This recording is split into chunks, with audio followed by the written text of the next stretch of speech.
Welcome to Smoke and Mirrors, the podcast that cuts through the noise of the many policies and regulations that affect American agriculture. Each week, we pull back the curtain on the programs, policies, and perceptions shaping the agricultural community in rural America. If you've ever felt like something doesn't add up, you're not alone. I'm Jenny, and this is Smoke and Mirrors. Let's make sense of the maze we call farm policy. Welcome to Smoke and Mirrors, the podcast where we make sense of agricultural policy. Today, I'm excited to have Greg Merck with me. He's the CEO of York FarmNet, which exists to provide support to farmers facing stress. Greg, do you want to introduce yourself and tell us a little bit more about FarmNet? Yeah, thanks, Jenny. It's great to be here today. York FarmNet is an organization that kind of focuses on working with farmers in a way that's very different than most other advocacy and support organizations. We like to say we are here to assist farmers to deal with challenges, crises, and opportunities. And we kind of look at the whole width and breadth of that. And I'll leave it at that for the moment. And I was at Cornell several years ago and became a big fan of York FarmNet for how they reached farmers and served farmers. But I'd like to hear a little bit about your story. How long have you been CEO and what attracted you to the position? Yeah, I joined FarmNet in 2019 as a financial consultant, and we'll talk more about what that role was. But in 2022, I took on my new position, and at the time the position opened up, I was interested in the position, but I didn't have the desire to relocate to Ithaca. So I kind of looked at it as, well, okay, can't always take every opportunity that comes by. When they put the official job announcement out, however, they identified it as a hybrid position. So suddenly I was like, well, wait a minute. Okay. So I don't have to spend every day in Ithaca. I don't have to relocate to Ithaca. And Ithaca is only about a 3.5 hour drive. So it's not too bad. And so I said, well, I'll give it a shot. Next thing I know, I went through the process and here I am. And I guess the reason I wanted the position is what we do is something that I've really come to, I don't want to say love, because like to say, it's kind of like,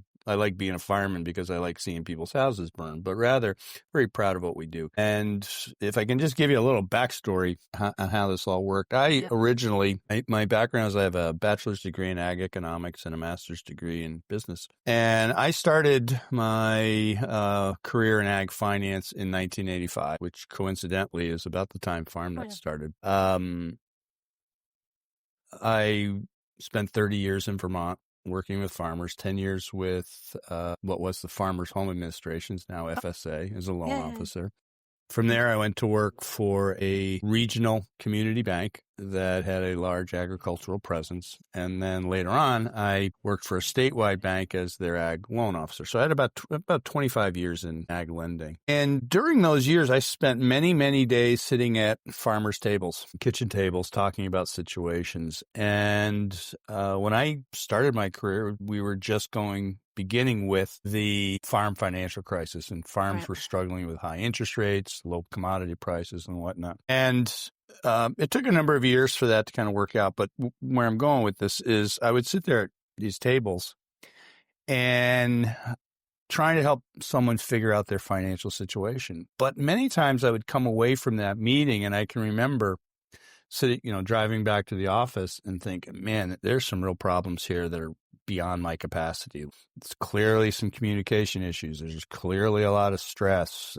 Many a time I'd have a 55, 60-year-old gentleman weeping at the kitchen table. I didn't know what to say or do. I was, 27, 28 years old. I don't know what to say. I'm here to talk about your numbers. And over time, you just kind of go, okay, that's not my job. So fast forward, I come back to New York, which is where I was born and raised. And I see this job opportunity to work for an organization called FarmNet, and I check it out. And I realized the light bulb went in my head when I read about this organization. This is an organization where we combine a financial consultant with a social worker.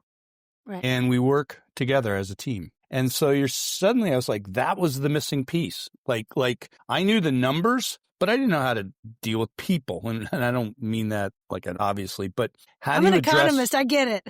How do you address people's, the emotional aspect of perhaps losing your business or losing your farm or managing all that. And I said, wow, this is incredible. So again, seeing what we were doing and the positive effect we were having on people, I said, this is an organization I want to be a part of. And then when the opportunity came to lead the organization, I was very excited to give it a try. So that's kind of a little bit of my backstory and how I came to be a part of FarmNet.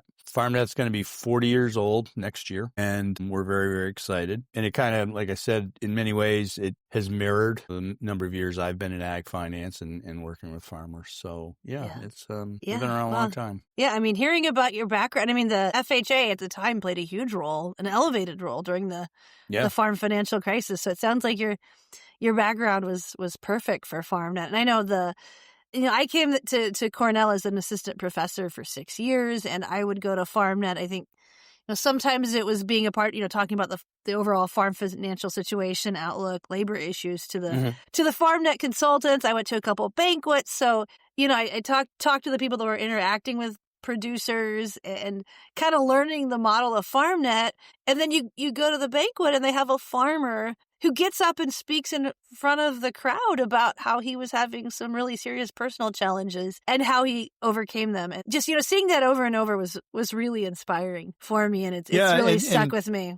And, when you say that, we spend a lot of time at county fairs, at ag shows. It's one of the ways we get our message out to people. And every consultant who participates in this, and this has happened to me as well, at some time or another during that event, someone will come up to you and hug you or shake your hand and say to you, thank you so much for what you did for my family, or thank you so much for what you did for my father or grandfather. We are now getting students on campus. We're associated with Cornell, as you've noted. We're getting students who come up to our people on campus and say, I heard about you growing up at the kitchen table. I mean, blows my mind. It's like, here's some 21-year-old going, I know you helped my grandfather keep the farm going that my father has today, and I'm looking forward to taking it over. So to your point, it is a very satisfying feeling to have someone thank you, for helping them. Absolutely.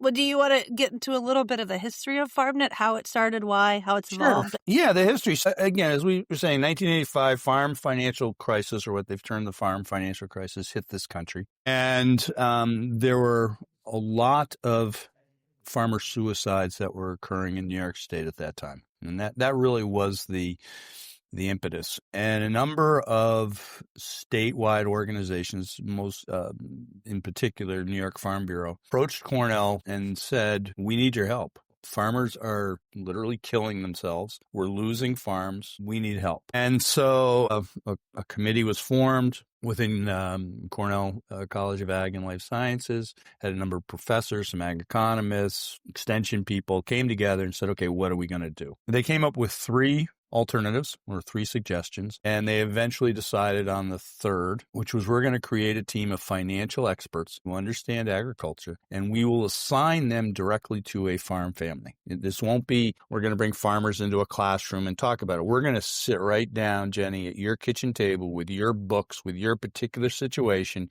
and we're going to see if we can find a way to mitigate and hopefully solve your problem. And so that's how it started. And to Cornell's credit, and you've been in academia, you know this, nothing happens fast on a college campus. It just years, we talk about. To the credit of this group, they were approached in November with the problem, and by April, they were up and running. So in less than 6 months, they had this program up and running. So they start the program and they sent out, now this is all pre-internet days and everything was, we had dial telephones and you did everything by mail. They mailed out 17,000 postcards to every farmer in the state of New York. And within 3 days, the first 3 days, they received 1,200 phone calls of people asking for help.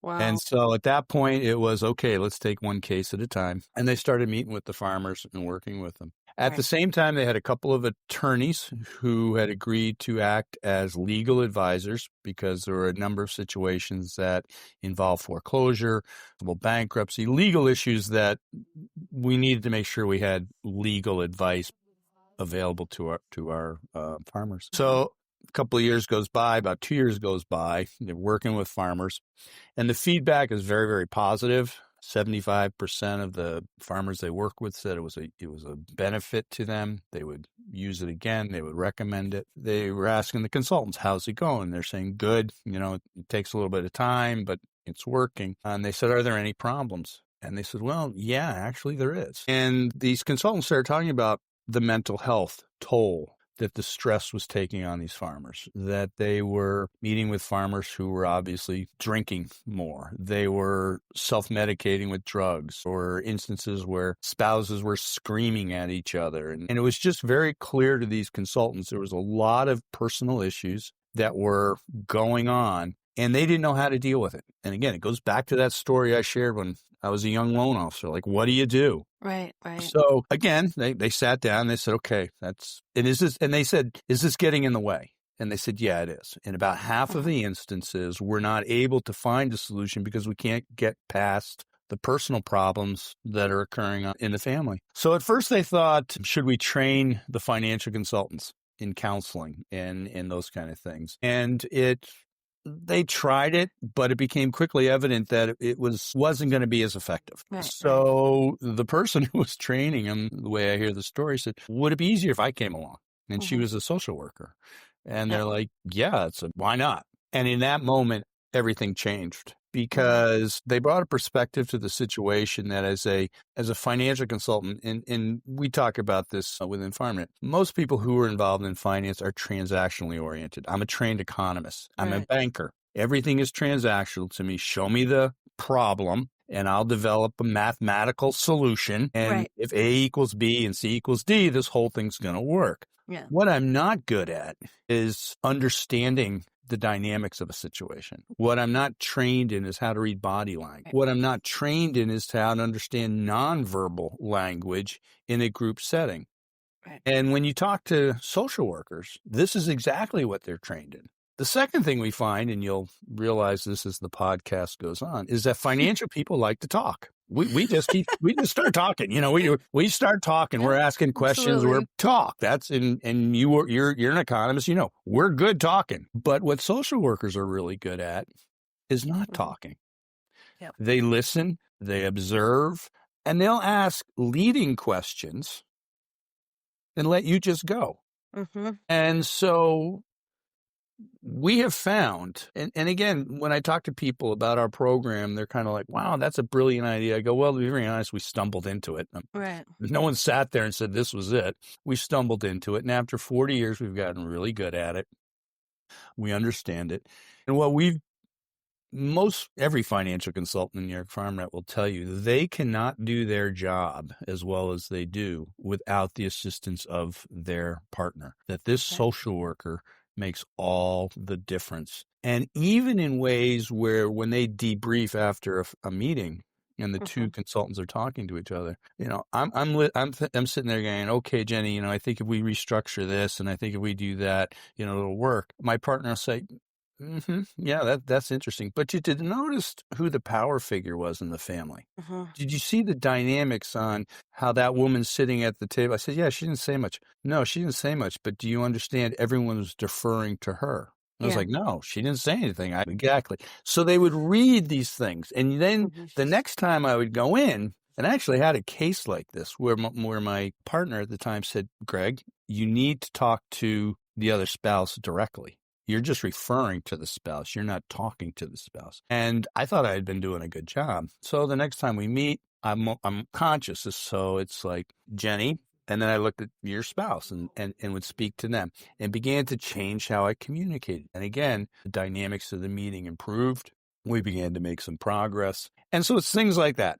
Now, again, we have a core of about 21, 22 financial consultants, and it's about 19 to 20 family consultants. Our family consultants are all except for one licensed social workers within the state of New York. The one who's not is a counselor, but she's been with us a very long time, grandfathered in. Yep.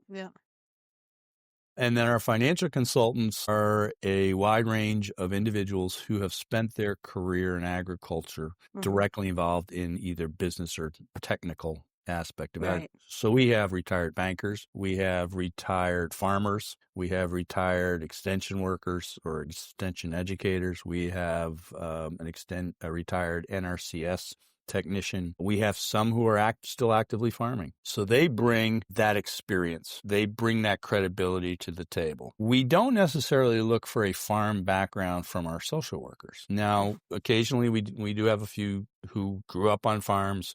We actually have one now who not only grew up on a farm, she actively shows cows. Her and her husband are actively farming. Yeah, love it.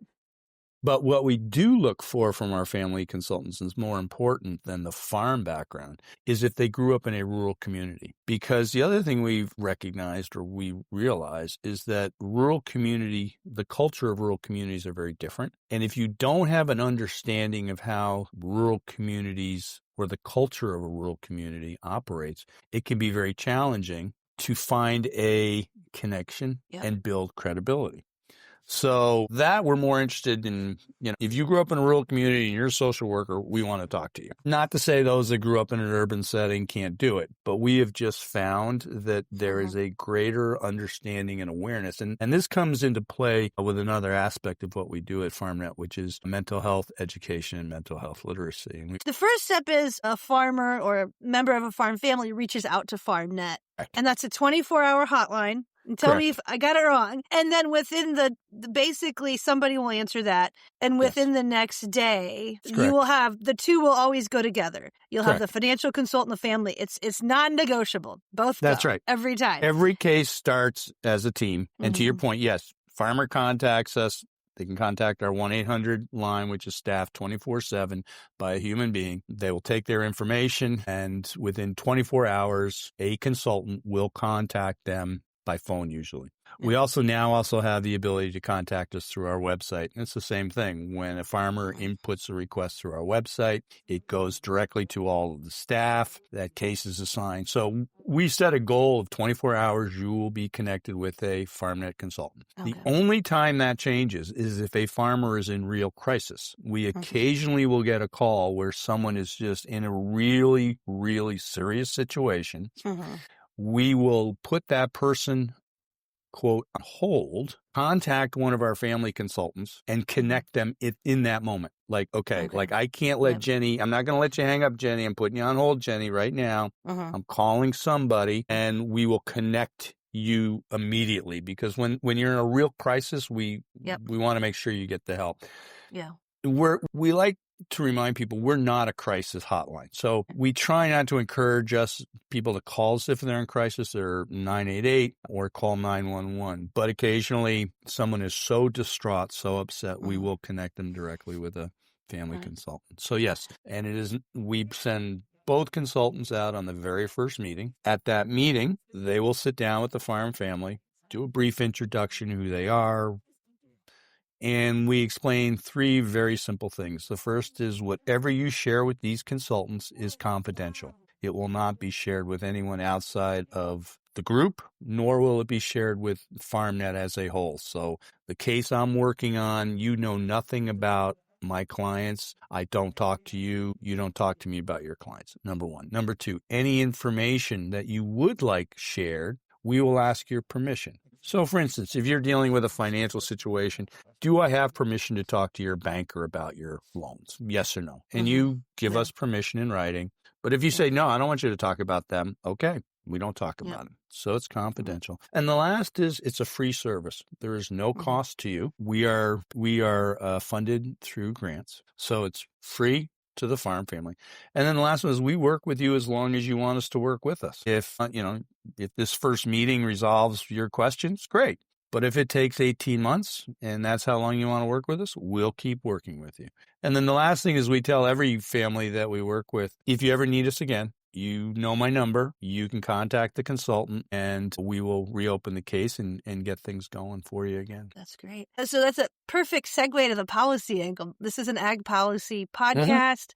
And, this is I'd say relevant to farm policy. We have a farm safety net. Its goal is to help farm families to, also there's food security and other objectives. But can we sort of get into how FarmNet was supported in the beginning and how that's involved the state and federal governments? Yeah.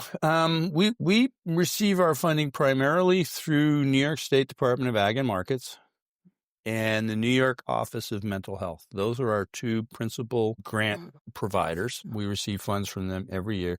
We do receive small contributions and donations, which we are greatly appreciative. But we have been since the beginning funded by Ag and Markets, Office of Mental Health in the state of New York. I think FarmNet has applied for federal funding for some education programs along the way. Yes, over the years we have applied for grants for a particular program, particular deliverable. The last one we received was back in 2021, 2022, and it was through the FARSAN grant program that was administered by United States Department of Agriculture. And we were granted funds to provide mental health first aid training throughout the state. And that was our original objective, was to provide 12 mental health first aid trainings around the state and train 8 individuals in mental health first aid techniques. We ended up training, I think, 18 people, and we ended up holding 22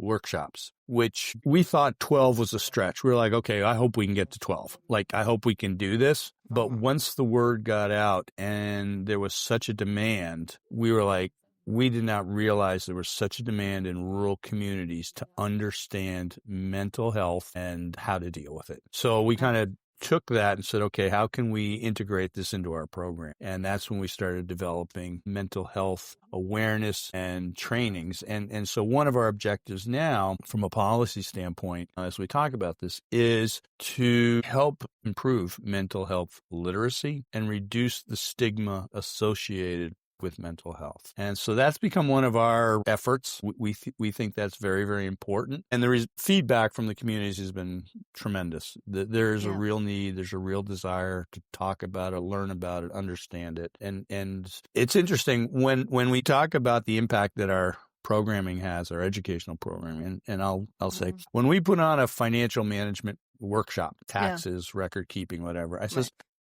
yeah, okay, maybe half the people in the room get something of value and they take it back to their individual operation and use it. Great. But what we find is that when we talk about mental health, there's an exponential feedback. Every single person in that room has either personally experienced it or has a close family or friend who has experienced it and it's touched their lives. So suddenly it's like, wow, it kind of grows from that. Absolutely.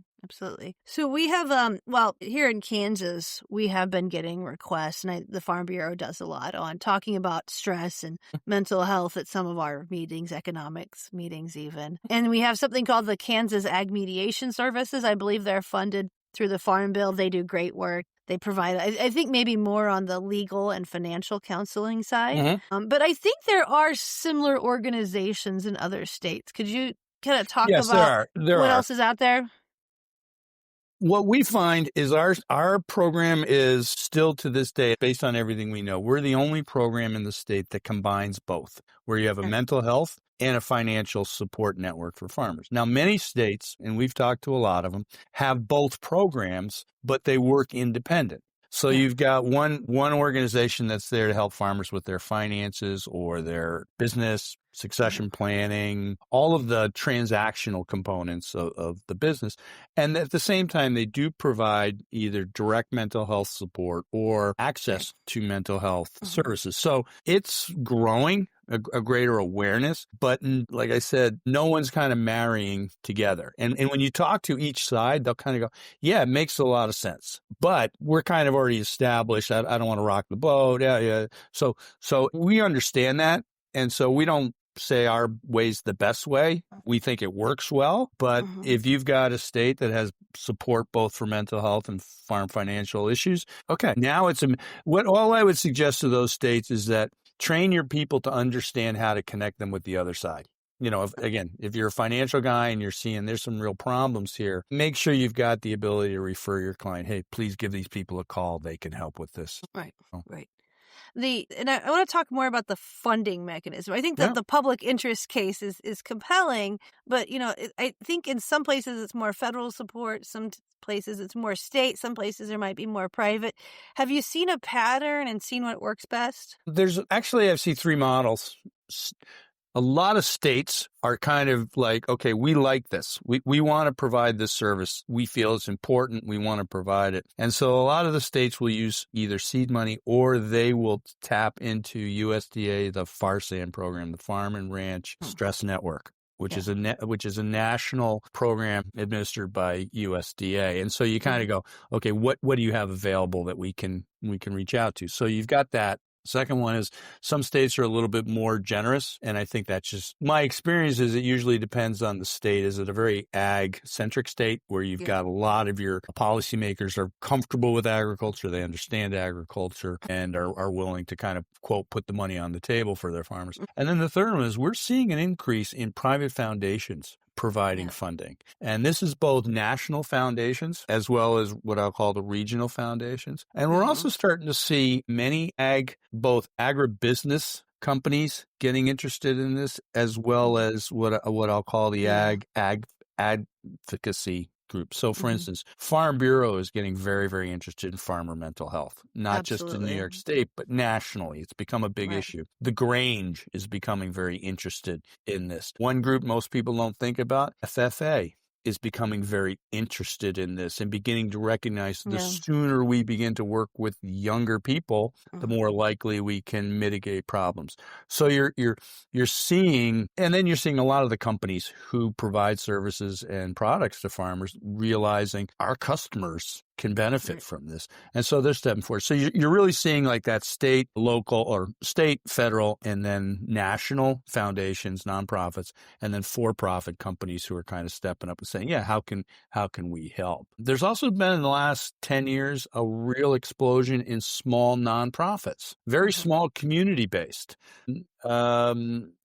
just dealing with their county. And it's just a couple of people who decided to get together and said, we got to do something. And so you got a lot of small groups that are out there kind of working with farmers on these issues. The other thing we'll say is that in Washington, at least when you talk to policymakers there, everyone on both sides of the aisles understands this is a real issue. And for some, it's how it's impacting farmers. For others, how it's impacting rural communities. Others, it's how it's impacting families. So when you talk about mental health, everybody can kind of grab a piece of that pie. What they're also recognizing, I think this has been the biggest hurdle we've had to deal with from a policy perspective, is getting people to understand that the needs of an urban community as far as mental health is very different than the needs of rural communities with regards to mental health. Now, when people ask me what's that big difference, and I'll tell you, here one is accessibility.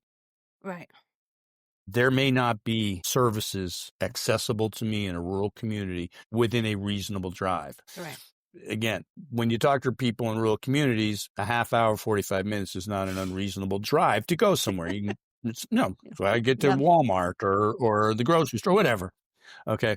But 3 hours, that's hard. Okay. That's hard. Yep. Number one. Number two, there is no there's no sense of everybody in a small town knows your secret. Okay. There are no secrets in small towns. So if we do have a county mental health facility in this community and I park my truck in that parking lot, everyone's going to see it's my pickup truck. Or my cousin's wife may work there. Or my next door neighbor's sister works there. Or somebody who knows my mother works there. Right. So someone's going to know I walked into the crazy house. Okay. Yep. So how do I get service with some sense of confidentiality? And then the last one is, and we run into this with every farmer, I don't have time for that. Okay. Like I got work to do. Okay. Yeah. And so just trying to get a farmer to say, yeah, I need to go talk to somebody which is another way our model is a little bit different. Because we come out to your farm, we're meeting on your time and on your timeline. And if someone goes by my farm and says, hey, Greg, I saw there was somebody's truck in your yard yesterday. What was that all about? The easiest thing for me is say, oh, yeah, some salesman stopped by. Yep.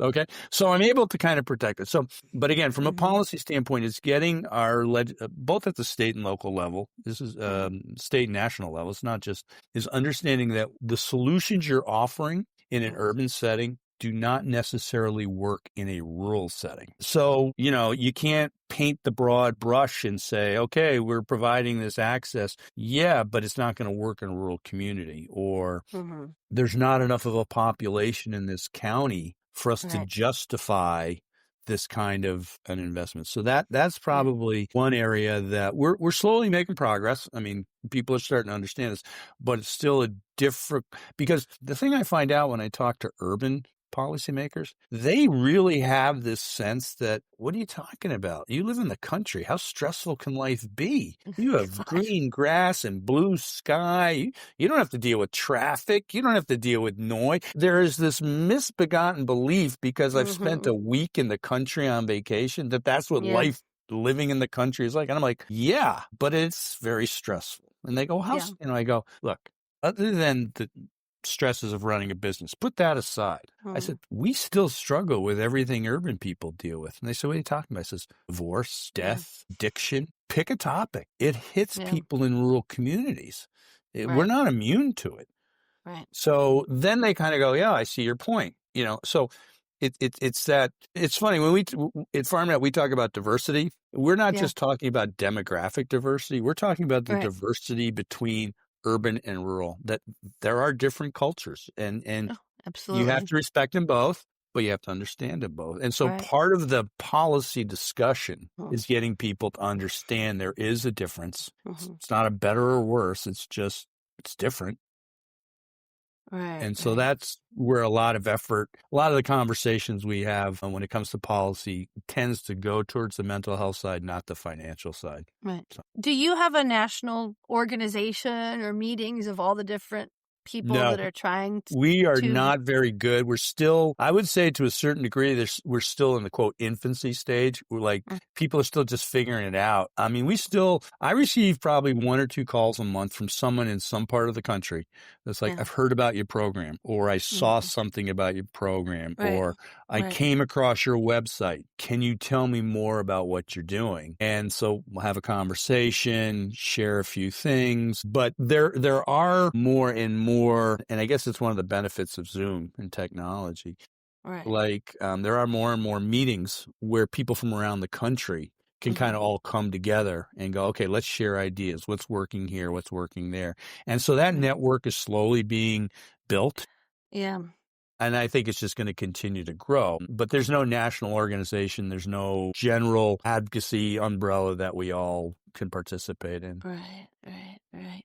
I bet there will be. Well, we'll see. I'm assuming, I would not. There's no reason why I wouldn't. It's just, you got to figure out who's going to take the lead and how do we all corral the cats. Right. And one thing I've talked about from the research side is, I don't know, you track different organizations track their impact, but tracking the impact that you have, but also how the call volumes, how the requests that you're getting reflect the farm economy, and perhaps predict broader financial stress that can be difficult to pick up. I know if we kind of circle back to the 80s, I've been told it was a long time before there was a policy response because information just took so much longer to get to people. Yeah, right. A lot of times lenders wouldn't know what was really going on until they saw somebody's tax returns. Mm-hmm. And I think, to your point, it took a while for it to even resonate in the state of New York. Today, I look at the difference today. I mean, nothing happens today of any, and it can be online in 35 seconds. And suddenly 1,000 people know in 10 minutes and 1 million people know in an hour. I often wondered how many suicides occurred in the state of New York by farms before somebody at Farm Bureau said, this is too many. Yeah. Because if I hear about one or there, I'm not necessarily putting it together. But if social media was going out there and suddenly I'm realizing there's a farmer dying a day, somebody's going to go, wait, we got a problem. So to your point, yes, I think we would know better. The second, and it's interesting, you brought up an interesting point. One of the economists on campus asked me about a year ago, he says, I'd really love to do an analysis of your calls and the reason for the call as it relates to the price of milk. Now, New York's a very dairy-centric state. And he was exactly asking what you were asking, Jenny. He's like, are you a leading indicator? Yeah. or are you a lagging indicator? And Right. he was like, and I said, that's a really great question. Are we getting the calls first before it shows up on anybody's radar? Or is it just, when you hear about it, we hear about it?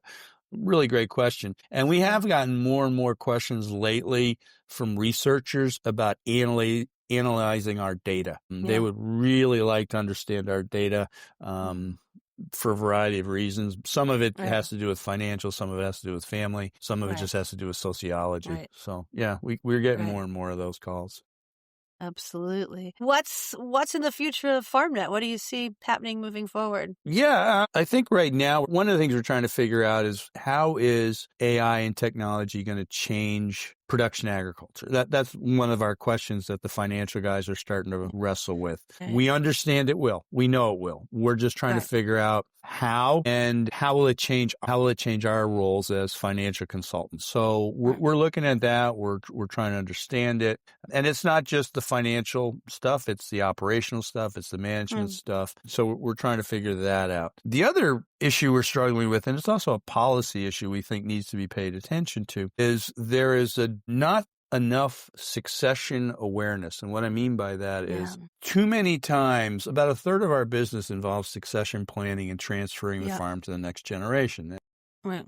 But there's not enough going on, both in terms of educating farmers as well as providing policy to support this process. So on the one hand, you've got the transactional, which can be assisted with tax credits, tax breaks, different ways to help families transfer my assets to the next generation without burying them under a mountain of debt. That's one of the biggest barriers to one generation taking over the next generation's business. But the second one is not enough farmers are preparing soon enough for their succession. It's not uncommon for us to get a call from an 82-year-old couple saying, we want to give the farm to our son now or daughter and put our estate together. And you're like, oh, and we want to protect our assets from Medicare. And you're like, you should have called us 20 years ago.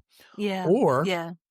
Or you've got individuals who have not trained their successor. It's like, I remember real quick, had a conversation with one farmer. When I first met him, he was milking 100 cows. Over my relationship with him, he'd grown to 800, just under 1,000 cows. Very successful farmer. And I said, who's going to take this place over? And he pointed over at his son. He says, well, he will. And I said, really? He said, well, he knows how to drive a tractor and milk a cow. And I said, yeah. I said, when was the last time you did that? And he said, what? I said, when was the last time you milked a cow or drove a tractor? And he says, well, a couple of weeks ago. And I said, no, seriously. And he's like, what are you getting at? I said, you spend your day running a business and managing people. You don't milk cows. You don't drive tractors.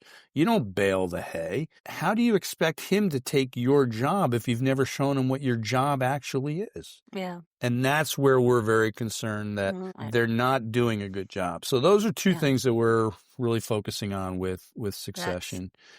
And then the last one is just providing adequate resources to rural communities to deal with the mental health issues that are out there. You can't fix it if you don't have the people to help you fix it. Absolutely. Well, maybe you should come out here to the other Manhattan sometimes, the Little Apple. We have an Office of Farm and Ranch Transition in our department. We've had it for a couple years, and it's one of our most popular programs. I believe it. And there's been very high demand.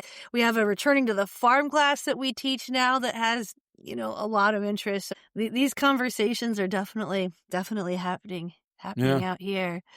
Sure. There's two questions I always ask people. I think you might have answered some of them. You could answer or not answer. But one is, what is something that you do that you think people don't understand well that you'd like to point out? And the second is, you get to change one policy. What is it? Well, if I could change one policy, that's an easy one. If I could change one policy, I would change the tax code to enable an easier transition between family businesses. And it's not just a farm issue. I think this is any family business. I think the tax code can be changed in such a way that can enable me to transfer my business to my heirs in such a way that I'm able to take some equity out as retirement, but not burden my children with a debt that they can't handle. So I think there are ways with the tax codes that we can make some changes for family businesses, and it's a whole nother discussion, but that would be maybe next time. Well, I mean, as I'm saying, that's from a broad perspective. That's the one.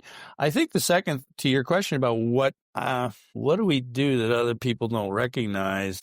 Our goal with FarmNet is three things. One is we understand there are no perfect families, but our goal is to help you have a healthy family, number one. Yeah. Number two, we look to help the family figure out what's in their best interest and not in the best interest of the broader policy discussion. So if this farm, we had a case, third generation, had struggled and struggled and struggled for all three generations, just barely getting by, just scraping by. And they had an opportunity to sell their farm to a developer, and it was a generational changing event. Okay. Now, I had some people very upset me that how could you let them sell out? And I says, it doesn't matter what I personally believe. This was in their best interest, and that's what we try and help them. And then the last one is we don't try to fix your problems. We try and help you deal with the problems. And I think sometimes people think we're there to fix it, make it right. No, we can't.